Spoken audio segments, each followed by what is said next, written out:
This episode is sponsored by Smart Travel, a new podcast from NerdWallet. You know that one friend who always finds the best travel deals, picks the right cards, and somehow ends up in first class for the price of coach? How do they do that? Well, Smart Travel is like that friend, but in podcast form. They cover all things travel finance, like which travel cards earn their keep and which are just heavy, shiny metal, and planning group trips that won't ruin your budget or your friendships. So travel smarter and spend less. That's the key with help from NerdWallet. Follow Smart Travel wherever you get your podcasts. Armchair Explorer is a part of the Voyescape podcast network. Check out all of their shows from around the world at voyescape.com.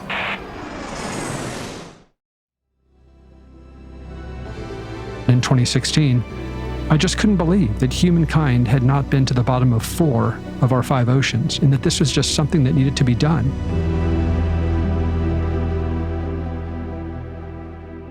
Today we are diving into the unknown with Victor Vescovo, one of the greatest living explorers. We live on a blue planet. 70% of the Earth's surface area is covered by water, and yet the maps we have of the seafloor are less detailed than the maps we have of the Moon, Mars, or Venus. This story is about true exploration. And as they say in Victor's favorite show, Star Trek, daring to boldly go where no one has gone before. But first, welcome to the Armchair Explorer, where the world's greatest adventurers tell their best story from the road. My name's Aaron Miller, I'm a travel writer, and I am so excited to be here with you guys sharing this incredible story. And if you like what you hear, we have lots more ocean adventure episodes out there. Just listen to the end for some suggestions or check out our show notes.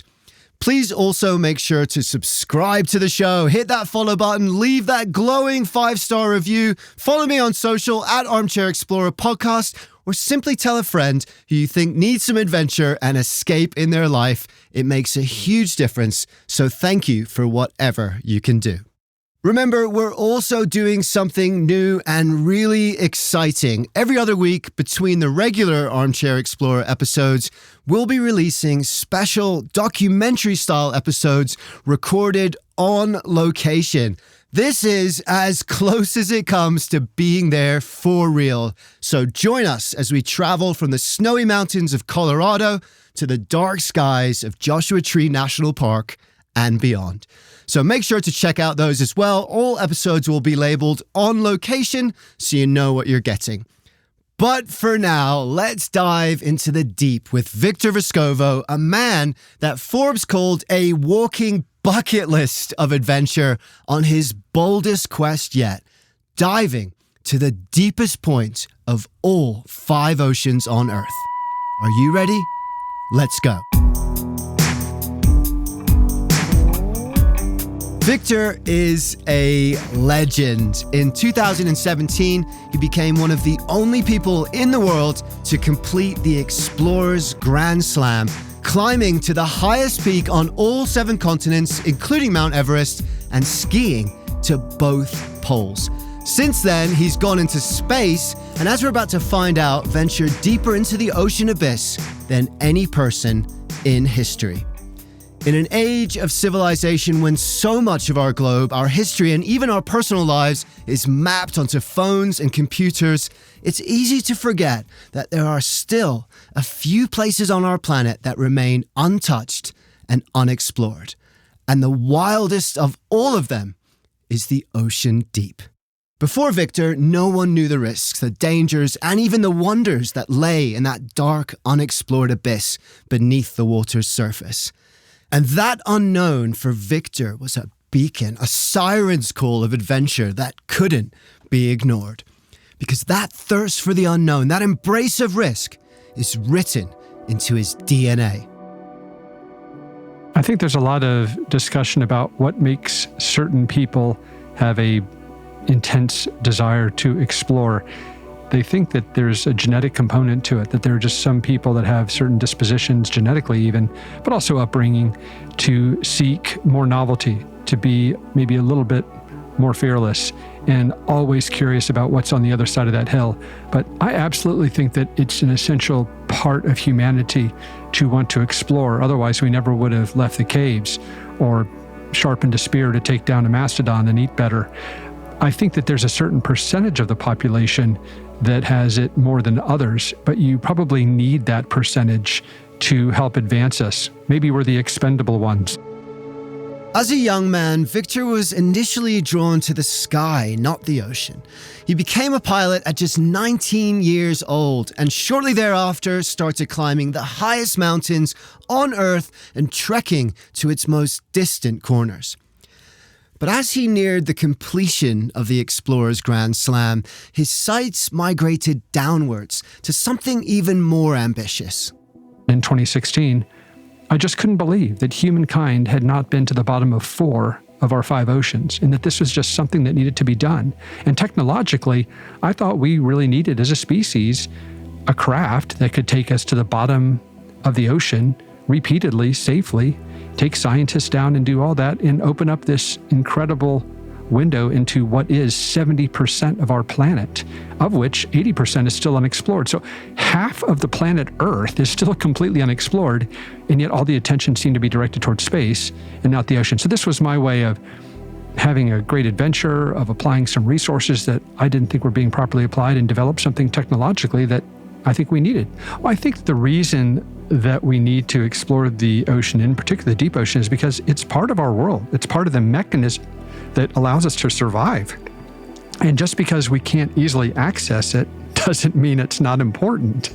It's actually crucially important. I think even just very recently, they're learning just how important the ocean is as a heat sink for all of the heat being generated through climate change and other mechanisms.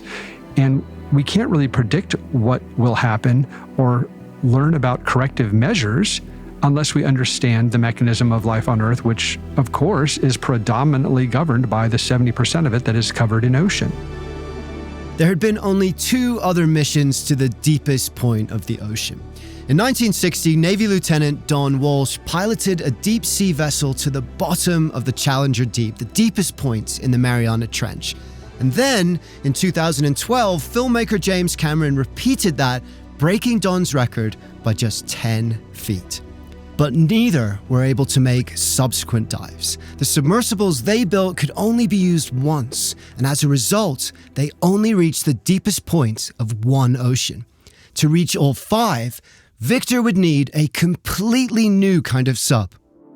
It's a very small community which designs and builds deep ocean submersibles. There are only a handful in the world and only a handful of people that can do it. So John Ramsey and his colleagues were the principal designers of the craft, and he did not have formal training in how to design and build a submersible, but he's a savant, obviously.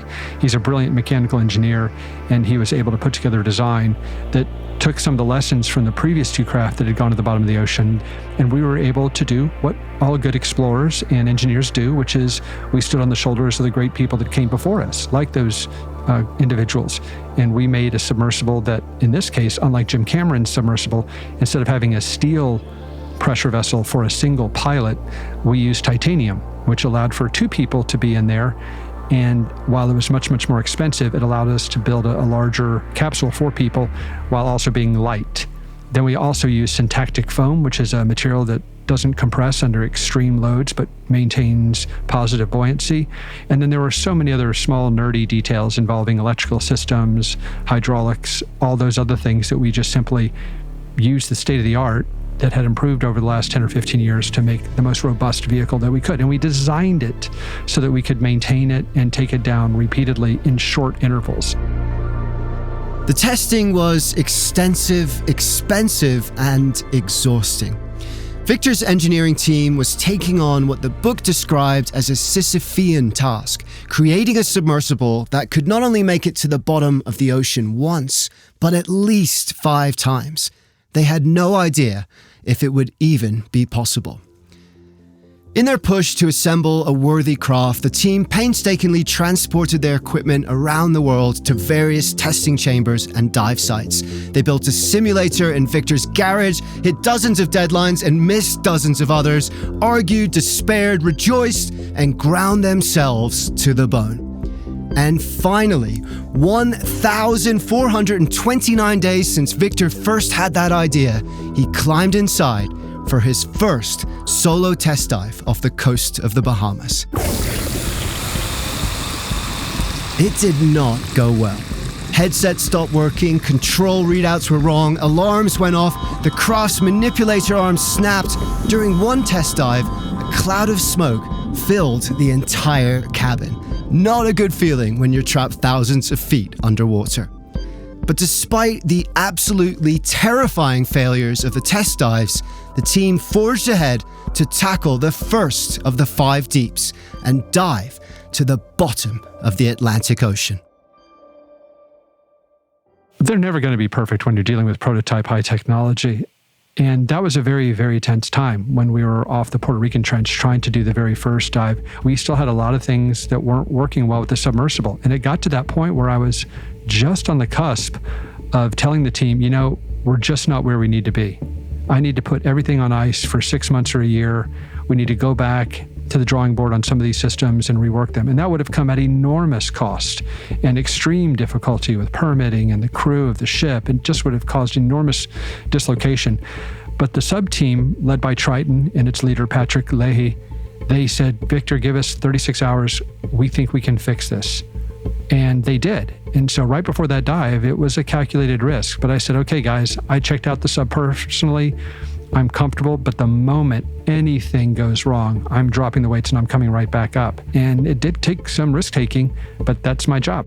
I actually hold an actual certification as a submersible test pilot, but I've been flying since I was 19. I fly helicopters, jets, I have a motorcycle. I'm used to interacting with complex machinery, and you do that enough and they're not going to do what you expect them to do sometimes, and you have to real-time troubleshoot. But that's why you have a pilot or a driver.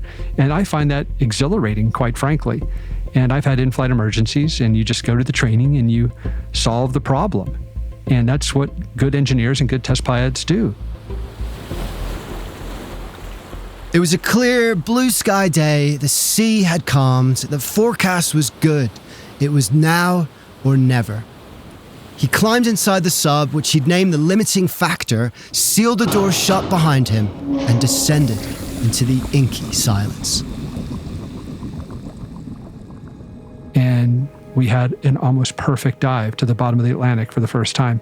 And that's, in many respects, what we said was the starting gun going off. We knew we had a system that was reusable, that at that point went to 8,000 meters. And if you can do 8,000 meters, you can probably do 11. And so that was a great moment. Jim Cameron, who I have an enormous amount of respect for as a filmmaker, as an explorer, as a technologist, I incredibly respect the man. And we were corresponding quite regularly and even talked on the phone before I made my dive. And he did give me the specific advice of saying, Victor, you can get wrapped up in your checklists and the things you want to accomplish scientifically, but you know what? Just turn off the thrusters and really appreciate just where the F you are. He used a more colorful word. And that's what I did at the end of my 4-hour first dive. I turned off the thrusters. I just lightly drifted just along the bottom, and I sat back and I ate a tuna fish sandwich. And it was the most exclusive little cafe in the world at that point, I think. And I just really took it all in and appreciated what the team was able to do and where I was, and just felt so very thankful. When the limiting factor landed on the ocean floor and sent up a cloud of silt into the silent depths, that ungraspable dream that Victor's team had been chasing finally materialized. Victor was on the bottom of the deepest part of the Atlantic Ocean, in a place where nobody had ever been, floating in a landscape so silent and still that it felt more like the surface of the moon than any part of Earth. The Five Deeps team had their craft, they had their pilot, and they had proof, albeit a single test out of hundreds, that it was doable, that they could reach the bottom, come back, and be ready to dive again. 4 dives to go. But next up was the Southern Ocean, the frigid, raging waters surrounding Antarctica, where towering waves travel for thousands of miles and icebergs the size of countries carve into the strongest currents on Earth. It's the place on the old maps from the 16th century where the cartographers didn't know anything, so they would just put, "Here be dragons." And that is certainly what I think we experienced, where we had ferocious weather, but it's always ferocious there. And there are icebergs, and it's freezing cold, and there's snow and sleet. And it was a big logistical effort to get everything ready to go to this completely remote place. I mean, if you think the Falkland Islands is remote, go a couple of days east of there and you hit South Georgia Island, which is undeniably remote. Well, we kept going another week to areas that no people should have business going there. And we had to bring our own doctor, and we had to have everything we needed to fix anything because no one was going to come help us out there. And we were able to do one successful dive in 30 days because the weather was over. And it was the first time we actually had a collision between the submersible and the ship and damaged the sub. And then on the dive itself, it was very eventful because we had some environmental conditions that caused it to be, let's just say, a very exciting dive for everyone. The days leading up to the dive were extremely difficult. The launch boat was a lonely speck in a frothing black sea with icy gusts of wind buffeting the deck and jagged ice dotting the horizon in all directions. The chop was so rough that crew members rolled out of their bunks each night. But Victor remained determined. What was amazing to me was just seeing how much food and wildlife there was, especially close to the surface. We had whales, we had penguins. It was like Grand Central Station that I just didn't expect in such a remote place of the earth, just how wildly abundant it was with life. And that was very refreshing to see because I didn't expect that. But when I made that dive, at about 4,000 meters, I went through something called a thermocline, which is a very deep area of the ocean where the characteristics of the ocean change and sound can't get through. So when I went through that barrier, I lost all communications with the surface. And the procedure that we had in place at the time was if I ever lost communications with the surface for more than 30 minutes, I was supposed to come back. But here we were in the Southern Ocean. We had no idea if we would ever get to come back. And everything else was good with the sub. So I made the decision to keep going down. It was an insane decision. He was alone, 12,000 feet underwater in pitch darkness. The pressure at that depth is more than 400 times what it is at sea level. If anything went wrong, he would have no one to help him. The ocean would crush him like a tin can. But if he bailed, the expedition was a bust. Their window to dive the Southern Ocean was closing. This was his only chance. Not only was it an incredibly remote part of our globe, and it was very cold, but I had no comms with the surface. And this is only the second major dive I had done the submersible, so I wasn't completely comfortable with it yet. So I really did feel like Major Tom out there in God knows what part of the galaxy, exploring by myself and not sure what would happen next. But that's an exhilarating feeling as well to someone with my temperament. But not for the crew above. As the minutes crawled by with no word from the sub, his team frantically tested dials trying to radio him with no luck. Victor remained calm as he sank slowly through the darkness, his titanium enclosure cold and silent, falling into the abyss. And then suddenly, the altimeter read 23,000 feet deep, and the seafloor slowly emerged as if peeking from behind a dark veil. It's really cool to be the first person to any location on the Earth, but also iconic places like the deepest point of an ocean no one's ever been to. And it's very exciting because you can watch the depthometer and you know pretty well how deep you're going to be going because the sonar team has already mapped it. And when you get within about 150 meters of the bottom, you start prepping the sub to slow its descent and to get ready. Turn on the lights and test all the thrusters. So it's like an Apollo mission where you're trying to land on the moon. So you're getting everything ready. And then very slowly you start to murkily see the bottom and it's coming up and you don't know if it's going to be sandy or soft or if it's going to be rocky or if it's going to be hilly. You just don't know. And then sure enough, you start dropping a couple of small weights and you start slowing your descent. And there's the bottom. And you got there and you're still around and there's no major problems. And that means you're going to get to explore. And like a kid with a bike for the first time, you just take off in a direction and you start exploring, trying to cover as much ground as possible because you just don't know what you'll find. And I spent an hour on the bottom and then I came back up. And so, yeah, I got a stern talking to when I got back to the surface, but they realized the importance of what we had done. And we made new procedures for when we had no communications. But we achieved the mission, and we not only dove to the deepest point in the Southern Ocean for the very first time, we identified it. No one had ever even mapped the South Sandwich Trench before, which is several thousand miles long. So we surveyed it, we identified the deepest point. And I'm very proud now that the International Hydrographic Organization in Monaco that keeps a list of all the deep ocean place names, the deepest point in the Southern Ocean is now named the Factorian Deep, after the submarine, the limiting factor. Because they had now proven that they could get there safely and back, there was some science to be done. But bad weather and an accidental collision between the sub and the launch ship put a stop to those plans. But scientific advancement remained a key goal for their subsequent dives. The ocean hides many secrets, and they hoped that the data they would gather in these vast and unexplored waters would begin to unlock them. And that's important. Microorganisms discovered in the deep ocean are already being used to develop new medicines for cancer, Alzheimer's, and more. The cells found on microbial mats at the bottom of the ocean may help regulate the amount of CO2 in the environment and lessen the effects of global warming. Scientists believe that it was in the deep oceans where the precise conditions of life may have first sprung. And if it could find a way here, at the most inhospitable place on Earth, perhaps it will work elsewhere too. By searching the alien world at the bottom of our sea, we may learn to detect the first alien worlds in the far reaches of space too. The unsung heroes of our expedition were the 3 robotic landers that would go down with the sub, and we would tend to drop them on separate scientific missions at different levels, like 3,000 meters, 5,000 meters, 7,000 meters, and that would give us a beautiful cross-section of the life forms at each of those different depths, and they're very different because the conditions are different.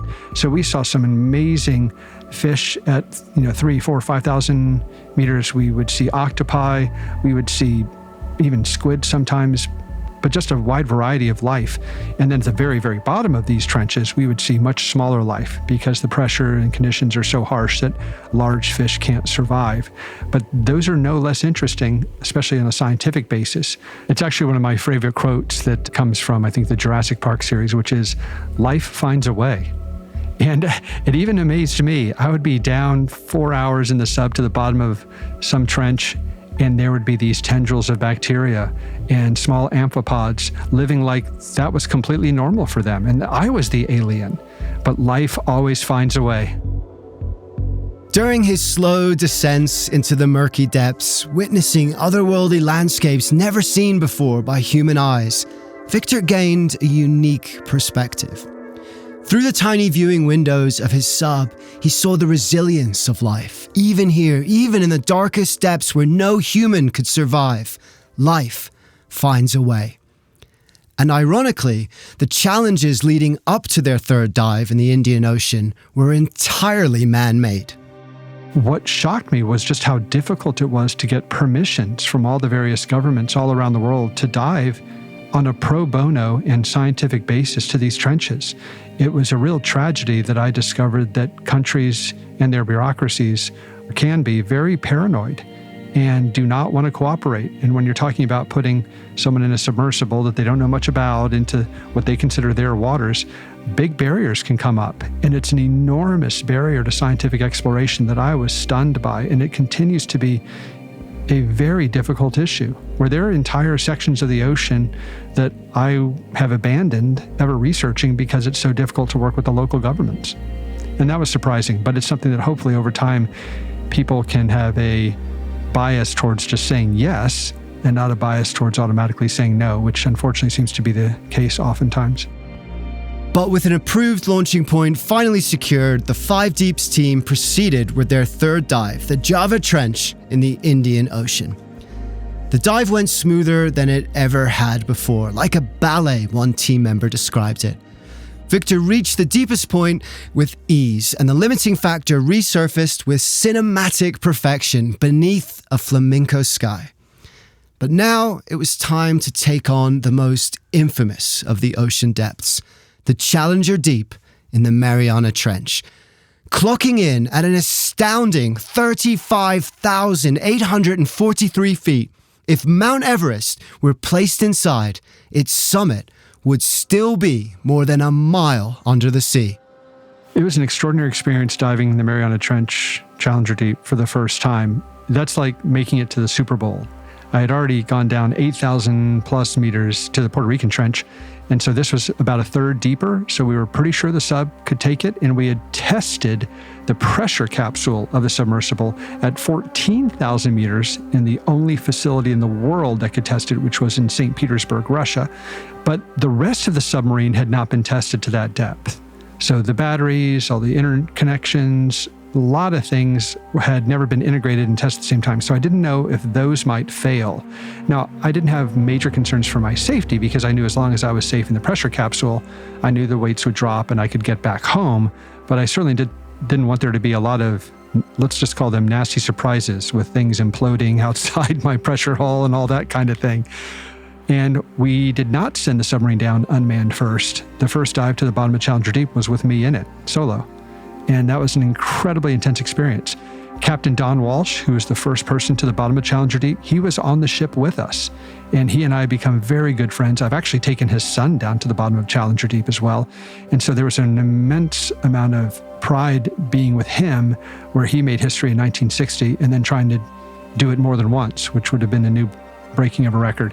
The whole crew was just amped up. The weather was perfect. And it was just unbelievable. I felt like Neil Armstrong or Buzz Aldrin going into the Eagle to descend to the moon. And I've been down to the bottom of Challenger Deep 15 times now, so I've been able to really investigate all its different corners, even though it's still very, very large. On one of my last dives, we went off kind of the beaten track in Challenger Deep, and we actually came across a vertical wall that must have been 100, 150 feet, almost 90-degree vertical, sharp rocks, and there we are in a submarine. But what was so fascinating is that this is a cliff, probably the deepest cliff on the planet, and no one had ever seen this. And you look at these rocks, you look at some of the organisms living in and around it, and it certainly felt like it was absolutely ancient, that it had been there a long time, or had been a very long time in the making. This so predates the pyramids as to make them look like modern history. And you just get that sense of awe and respect for this planet, how old it is, and how we are very temporary beings. But the Earth itself is very durable, very old. And yeah, it was just a great experience to explore in these new places and find them. It was here that Victor glimpsed the convergence of two tectonic plates mere feet from his submersible. Suddenly, the unfathomable forces that grow mountains, create islands spewed from lava, churn the ground in earthquakes, and chisel reality into existence became clear. Forces that are ancient, unending, incomprehensible, and invisible in the mere flash of our lives. Here, in the deepest point of the globe, he found life, wonder, insight, knowledge. But he found something else too. I thought that the big story when we dove Challenger Deep would be that we did it multiple times, and there'd be a lot of focus on that. But what everyone latched onto was the fact that we found plastic. And so they wanted to tell that story. But I think the thing that they also missed was the fact that microplastics are in every ocean and trench we've ever discovered. Only in about half the trenches I've dove in, and I've gone into 17 of them, have I actually seen physical contamination. In the other half, I haven't. But in all of them, we found microplastics. And that's the thing that people really need to realize, is that plastics cannot get to the ocean or even get into a river. Once they do that, they're not coming out. They're going to start to break down, and no amount of effort will ever pull this garbage out of the ocean, and it'll get into the food chain. And even recycling, it's now becoming apparent, contributes to that, because to recycle plastic, you have to chop it up and wash it. Well, you're going to get microplastics that way too, and it's going to go right in the ocean. And there is no stopping it. So that was the big story about ocean pollution. I think that there was great value in letting people know that even in this most remote part of the world, and for the first time, I found human contamination at the bottom of Challenger Deep that had not been done on the previous dives. So I do feel like we made a positive contribution in people's awareness. 4 out of the 5 dives were complete. And before long, they were traveling north again towards their one remaining dive in the depths of the Arctic Ocean.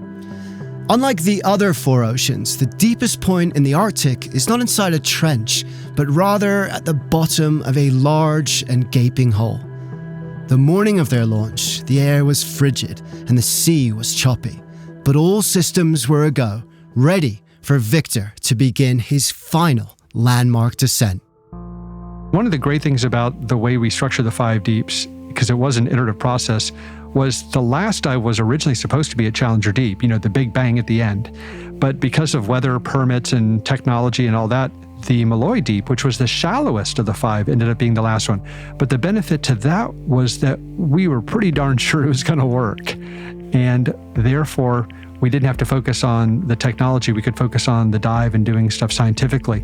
So in descending solo to the bottom of the Malloy Deep, it was an amazing feeling because I got to really enjoy it because I knew that there wasn't huge uncertainty about being able to reach the bottom or not. And when I did, because it was shallower than so many other trenches, it was very rocky and there were lots of ledges and there was lots more wildlife. So it was much more dynamic than some of the other deeper trenches. So I got to the bottom and it was a great feeling of accomplishment. On the surface, Victor's team was waiting breathlessly for his message. And finally, crackling over the radio, it came. Surface, this is the LF. The LF has landed. And then, because he couldn't resist, he added, that's one small dive for man, one giant leap for ocean exploration. A lot of my friends were on the ship and we just got to enjoy the moment. And then when we finished, we went into the fjords of Svalbard and got to see polar bears and, see the world and go on hikes. And it was just a magical time. And I'm just so deeply grateful to everyone that helped make it happen. On board, after the dive, the crew enjoyed one final celebratory meal as the sun set. Champagne, tears, and stories flowed freely. The air itself seemed to tremble with triumph and relief, as if everybody on board had been collectively holding a breath for years that they could finally exhale. They had dived into the unknown. They had risked it all and explored the last frontier of our blue earth. And perhaps there is a reason that it's the last frontier.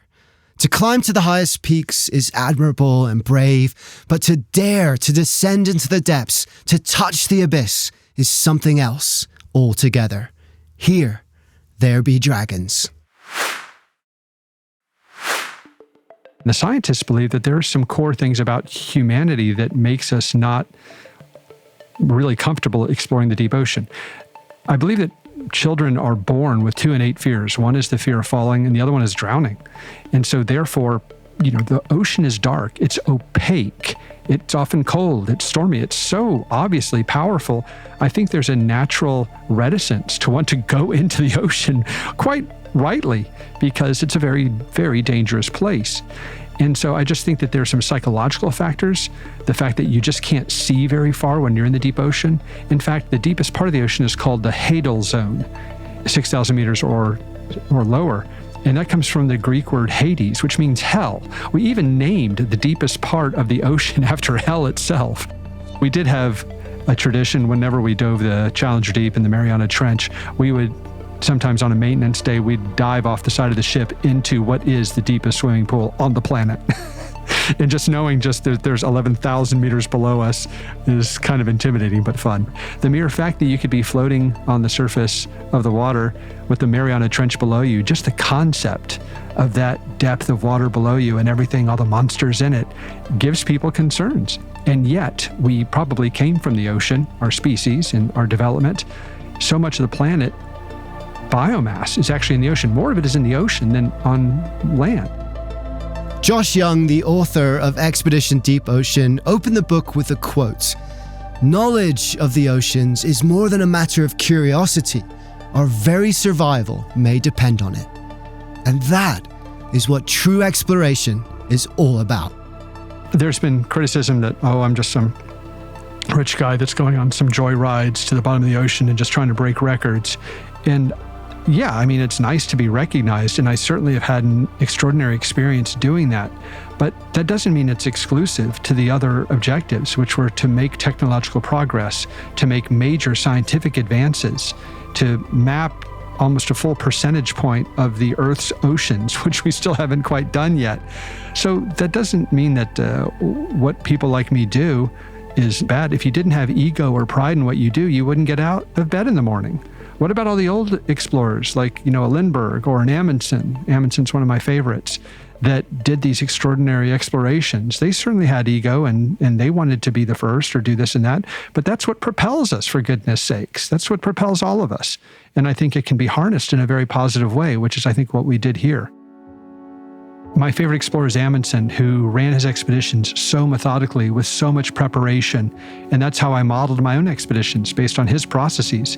Jim Cameron, his expedition and the Deep Sea Challenger, we learned so much from his vehicle that I personally got to go and check out. And we learned from what happened with his craft and were able to improve our own. And then being with Captain Don Walsh, the first person at the bottom of the ocean, how did he mentally prepare himself for what he did? And he had a great quip when a reporter asked him how he felt now that, I had broken his record for depth and repeated dives. And he joked, he said, "Oh, I cry myself to sleep every night." And that wonderful humility and acceptance that we're just a step on the path. And I can't wait for someone else to take deep ocean exploration technology even further and do things I haven't even imagined yet. I will feel very proud to be part of that chain. And while Victor has spent more time exploring than many of us ever will, he believes that every human is pulled by the same strings. We don't have to reach to the top of the highest mountains or dive to the bottom of the sea. We just have to summon the will to step into the unknown. So much that I have learned about exploration or just doing difficult things is just making the commitment. It really is. And people often ask me, what's my philosophy of life or what's important and all that. And I keep coming back to the same thing. I believe the most important and powerful virtue a human being can have is self-discipline. And what that entails is just deciding to do something and then doing it. The human mind is incredibly powerful, and human beings, I think, vastly underestimate what they can do. If they decide to do something and are willing to risk failure, but keep pushing, persistence can achieve so much. And so to all the explorers out there that want to push their own boundaries, buy that plane ticket, draft that plan that's a little bit outside your comfort zone, and then commit to doing it, even if there are setbacks. And you will get there one day. And if you don't, you're going to have a hell of a ride trying. And that's, I think, a key lesson of life. We live in an uncertain universe. And if you just want to be safe and comfortable, you can live that life. But I don't think it's going to be as a fulfilling one than if you take some risks.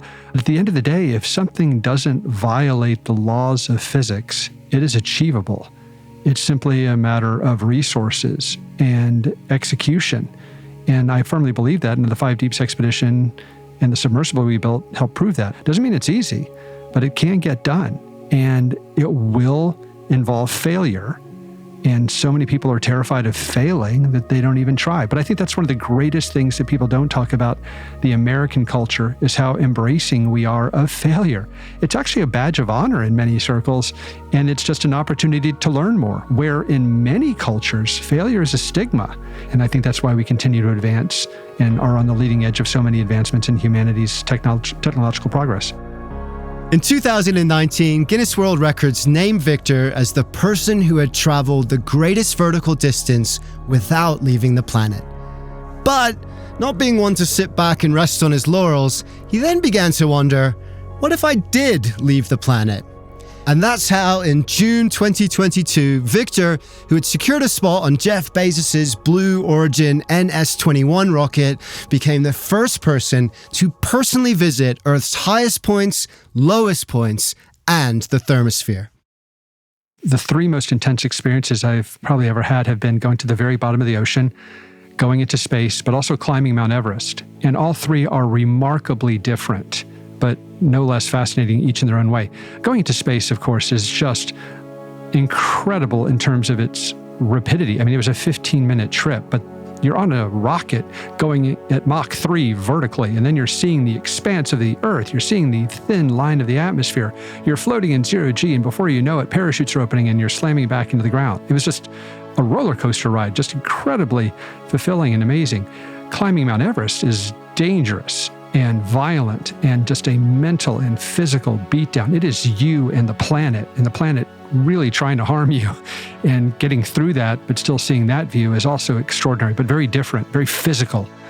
Going to the ocean is much more quiet, cerebral, mental. It's about technology and marshaling resources and just getting everything lined up just so to go into a place that if there's a catastrophic failure, you would be dead before you even realize it. And yet at the very, very bottom of the ocean, it just felt quiet, cold, and more than anything, ancient. So where we actually saw the tectonic plates in the Mariana Trench coming together, the Pacific Plate and the Philippine Plate, those are some of the oldest rocks on the planet that you can access. And seeing the actual little V where they are colliding in my submersible, just a couple of feet off that, and seeing that just made me feel so small in the geological time frame that exists in. And it felt very humbling, but also very special that I was able to look at it and see it. So the three experiences, in some respects, encapsulate all that you can do in experiencing the world, from the cold and the ancient in the ocean, to the violent and the dangerous in the mountains, to the absolutely spectacular and expanse of the space. So I just feel very fortunate that, I think I'm the first person to ever do those three things. We live on a blue planet, yet we have barely begun to uncover the secrets those depths still hide. But searching for them is what defines us as humans and what has carried us so far. We are explorers, all of us, curious to see what's beneath the next wave. And it is people like Victor who remind us that the explorer's code is written into our DNA. They hold up a mirror to show us what we can achieve. The secrets of the abyss are waiting to be revealed. All we have to do is dare to look for them.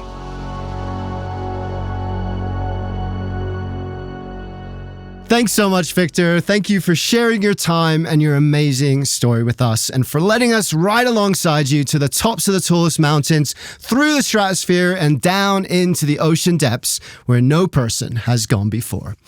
There are so many more incredible details to Victor's story than we had time to cover today, so I highly recommend that you buy Expedition Deep Ocean, written by Josh Young. You can find it anywhere you get your books, and as always, we particularly encourage you to check out your local bookstore. You should also watch the docuseries about this expedition, which has some incredible footage from the embedded film crew that were along for the entire ride. That's also called Expedition Deep Ocean, and you can find that on Amazon Prime. Finally, follow Victor on Twitter at Victor Vescovo, and you can learn more about his other maritime pursuits at caledanoceanic.com.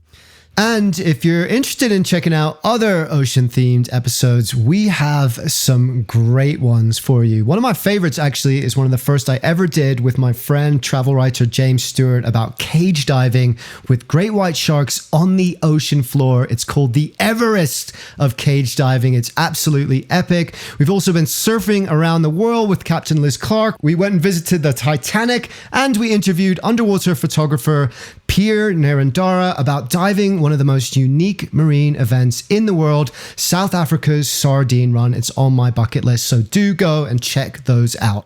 So thank you so much for listening, guys, and don't forget to share this show with your friends and connect with us on Instagram and Facebook at armchair-explorer podcast. And also follow us on your favorite podcast platform. Hit that subscribe button. It just takes a moment, and it really does us a huge favor because it helps us to keep producing this show for you.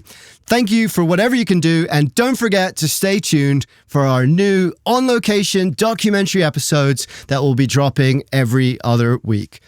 And don't forget to check out aptpodcaststudios.com to find more of their awesome shows. So excited to be part of that team. So until next time, don't let anyone else tell you something is impossible, and don't be afraid to journey where there be dragons, because the more we look for wonder in the world, the more the wonder of the world becomes a part of who we are.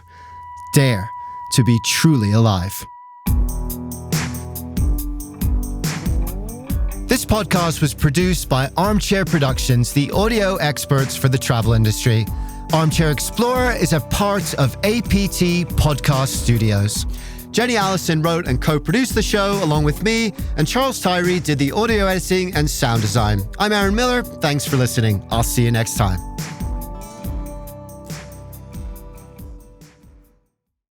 Quick question. Do you want travel tips from people who have actually been there?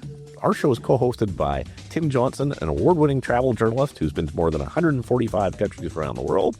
And I'm David Brody, the other co-host who's been travel podcasting for 20 years while traveling to 50-plus countries around the world. In about 10 or 20 minutes per show, we break down a destination with the kind of insight you usually only get from long guidebooks or hours of research. So if you want expert advice, zero fluff, and travel inspiration that you can actually use, search for Travel in 10 wherever you listen to podcasts, or you can also find us at boyescape.com. Hi, I'm Pauline Fromer, host of the Fromer's Travel Podcast. We post new episodes weekly, detailing the kinds of money-saving tips and cultural insights that will make your trips richer without making you significantly poorer. We do so by interviewing real travel experts like TV host Samantha Brown, Fromer's authors from around the globe, and such public figures as Free Solo's Alex Honnold. It's a fun travel party. I hope you can join us.